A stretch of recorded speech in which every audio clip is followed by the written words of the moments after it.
Hi everyone, good morning எல்லாருக்கும். இன்றைக்கி நம்ம என்ன பார்க்க போகிறோம்னா டுடே லாகில் ஒரு மினி லாக் பார்க்க போகிறோம். மினி லாகில் என்ன பார்க்கணும்னா லஞ்ச் பேக்கிங் பார்க்க போகிறோம். ஸோ இன்றைக்கி மார்னிங் எழுந்தாச்சு, எப்போதும் போல் 6 o'clock எழுந்தாச்சு. ஸோ இன்றைக்கி நம்ம என்னெல்லாம் பண்ணியிருக்கோம்னு சொல்லிட்டு நம்ம பார்த்துட்டோமா.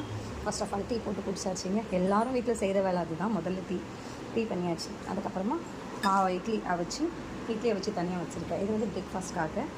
நேற்று வந்து பிரியாணி சமைச்சிட்டு கொஞ்சம் ப்ரான் எடுத்து வச்சுருந்தேன். சும்மா கொஞ்சமாக எடுத்து வச்சுருந்தேன். நான் அதை அந்த பாத்திரத்தில் ட்ரான்ஸ்ஃபர் பண்ணல, ஏன்னா எனக்கு டைம் இல்லை. ஏன்னா இதை சாப்பிட்டாங்கன்னா காலி ஆகிடும், அப்புறம் லாக் எடுக்க முடியாது.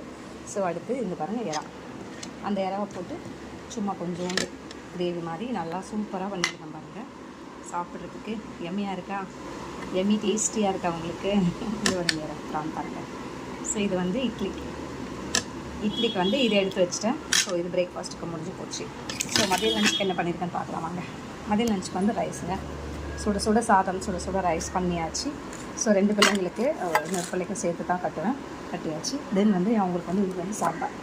என்ன சாம்பார்னு பார்த்தீங்கன்னா இது வந்து ஒரு கில்லு சாம்பார். அதாவது காரெல்லாம் போடாமல், காயெல்லாம் போடாமல் ஒரு கில்லு சாம்பார் மாதிரி, ஒரு ஜஸ்ட்டு சிம்பிள் சாம்பார் மாதிரி காட்டுவாங்க. இதுங்க நான் உங்களுக்கு கலக்கி காட்டுறேன். இதில் வந்து காயெல்லாம் இருக்காது. இது வந்து நாங்கள் வந்து கில்லு சாம்பார் சொல்லுவோம். இது வந்து இன்ஸ்டன்ட் சாம்பார், அது உடனே பண்ணிடலாம். இந்த சாம்பார் சீக்கிரமாக, ரொம்ப டைம் எடுக்காது. ஸோ அதுக்காக தான். ஸோ இந்த கவர் எதுக்குன்னு பார்க்குறீங்களோ, இந்த கவர் என்ன பண்ணோன்னா நீங்கள் கேளுங்க. இது வச்சுட்டு இந்த லிட்டை போட்டு க்ளோஸ் பண்ணால் தான். ஏன்னா அப்போ தான் இந்த சாம்பார் வந்து கீழே ஊற்றாது, அந்த பேக்லேயும் ஆகாது. ஸோ 2லேயுமே ஆகாமல் இருக்கிறதுக்கு தான் இந்த வேலை பண்ணுறது. ஸோ அதுக்கப்புறம் இது வரைக்கும் பார்த்தாச்சு. அப்போ இதுக்கு சைட் டிஷ் என்ன பண்ணணுன்னு ஒரு ஐடியா இருக்கணும் உங்களுக்கு. பாருங்கள், பொரிச்ச மீன் இன்றைக்கி சைட் டிஷ். இன்றைக்கி இது வந்து என்ன மீனுன்னா மடவை மீன் இருக்குங்க. அந்த மீனை வந்து ஸ்லைஸாக போட்டு கொடுத்துட்டாங்க. நேற்றே ஆக்சுவலி வந்து இதெல்லாம் போட்டு வச்சுட்டேன். நான் ஸ்பைசஸ்லாம் போட்டு ஃப்ரிட்ஜில் வந்து ஸ்டோர் பண்ணி எடுத்து வச்சுட்டு நேற்றே அதனோட வேலையை முடிச்சாச்சு. நம்ம வந்து லஞ்ச் வந்து நம்ம பேக் பண்ணிட்டோம்.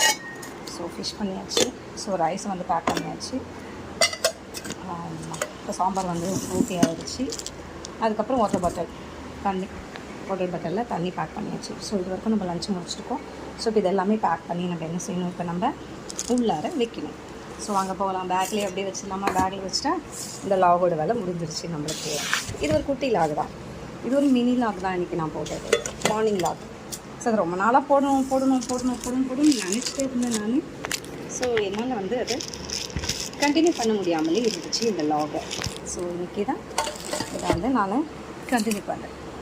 ரெகுலராக போட முடியுமான்னு கேட்டால் சொல்ல முடியாது என்னால். பட் டைம் இருக்காது. இந்த லஞ்சை கொண்டுட்டு போய் ஓடிடுவாங்க. ஸோ அதனால் டைம் இருக்காது எனக்கு. அவ்வளோதாங்க, டுடே லஞ்ச் முடிஞ்சிருச்சுங்க. ஓகே, மறுபடியும் எப்போ சந்திக்கலாம்னு சொல்லுங்கள். நெக்ஸ்ட் லாகில் நான் வந்து அடுத்த லாகில் உங்களை கண்டிப்பாக நான் மீட் பண்ணுறேன்.